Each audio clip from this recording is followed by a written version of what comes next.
Welcome to Earth Mysteries and the story of the churning of the sea of milk. It's a wonderful mythology out of Hinduism, and I was so delighted when we were in Angkor Wat and Angkor Thom in Cambodia to see statues and bas-reliefs of this story being described, because it truly is the story of how we ourselves can produce Amrita, the eternal nectar of immortality. So, let's get going. So the story begins with constant warring between the Asuras, or demons, here they are with their fierce faces, and the Devas, who are the gods, much more benign in their looks, with less fancy headdresses and actually looking quite calm. This is portrayed on the South Gate, or the South Gate Bridge, of Angkor Thom in Cambodia.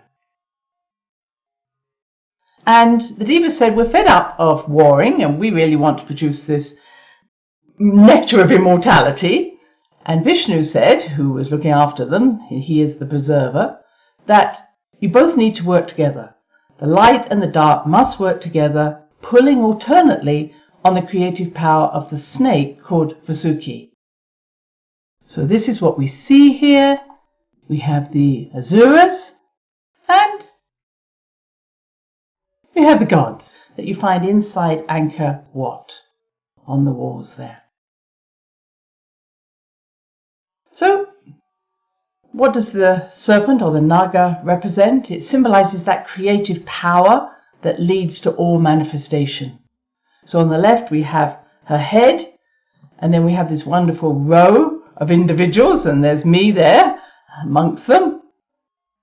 And then on the right you have her tail. So this is a very long bridge, takes 3 or 4 minutes to walk along, and you'll see this more clearly in the video at the end of this particular presentation. Now, what is the serpent? The serpent, as I say, is this creative energy, and it's wound around the sacred mountain called Mandara. And Mandara is also symbolized in Angkor Wat by these beautiful towers or temples on the roof of this wonderful structure. And at the center of that is Mount Meru, which is seen as the one which allows you to enter multi-dimensional realms. So Mandara represents your intention. So when you have the power of the snake plus the intention to do something, you create manifestation. That's the message. The mountain is the intention, the serpent pulling on it is the power, and something will be stirred up to bring to the surface.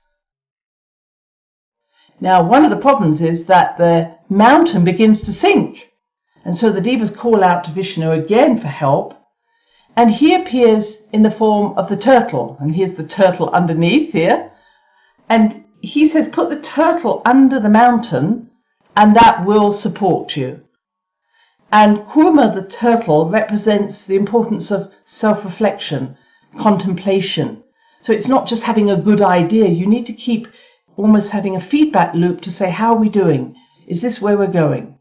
Is this the foundation of who we are as a soul? So it's constantly calling on your intuition to check in with yourself so you just don't get lost with your ideas and dreams.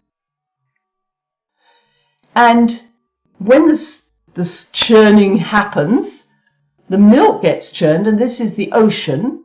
And this ocean of possibilities, as I often call it, or the sea of milk, has all these different animals in it. Now, you can see there are fish, but I just love this crocodile, because the crocodile also is symbolized in Egyptian mythology as being part of the creation story. So this wasn't just fish floating around. And it also had a sea serpent, which you may just be able to see there. So all of these ideas that the sea of milk was the imagination. Everything you can imagine is beneath your feet in the sea of milk, in the ocean of possibilities, and I would say within the earth herself. So everything in there is being churned up to bring something to the surface.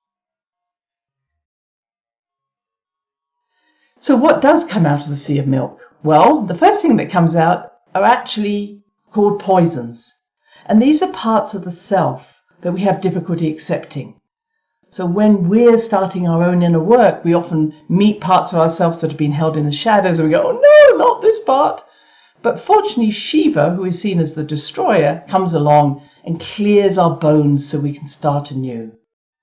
And we often have to do that. We have to have someone in our life who says, okay, let's break down everything. We call it going into the cauldron, Macbeth's cauldron, and breaking everything down. And then you go, okay, here's the bones, here's what your soul wanted to do, and let's start anew.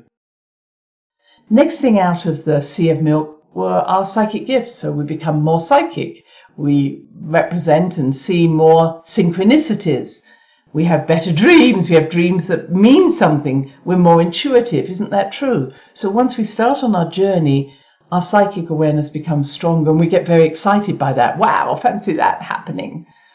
But when we can move beyond those phenomena, if I may say, because they are just a natural part of our awakening process, we then meet Mohini, who is the temptress. And this is part of our spiritual path as well, where we develop our intuition, we become maybe a healer, we become more insightful, we become more magical, and all of a sudden we're saying, wow, look at me. And this is known as spiritual pride. Look how far I am, look how elite I am. And Mohini is saying, can you move beyond those temptations? Can you move beyond being seduced? And it is often said in many traditions that it is our spiritual pride that allows us to fail in our quest to receive that Amrita, that nectar of immortality, our pride over our humility. And finally, out of that sea of milk comes Amrita, the elixir of immortality. And many would say that that is produced by the pineal gland or the pineal gland, and that pineal gland produces Amrita when we have a change of consciousness. We could say an ecstatic experience. It changes who we are, and we suddenly see the world for what it is. And this is represented in this wonderful relief by dancing spirits. You may not be able to see them clearly, but these are said to be the dancing women. It's as if we rise up into another era. I don't know why they're always women, but let's say we work amongst the spirits. And this is seen as what happens when Amrita enters our body, enters our system, enters our psyche, and we see the world in a much greater way.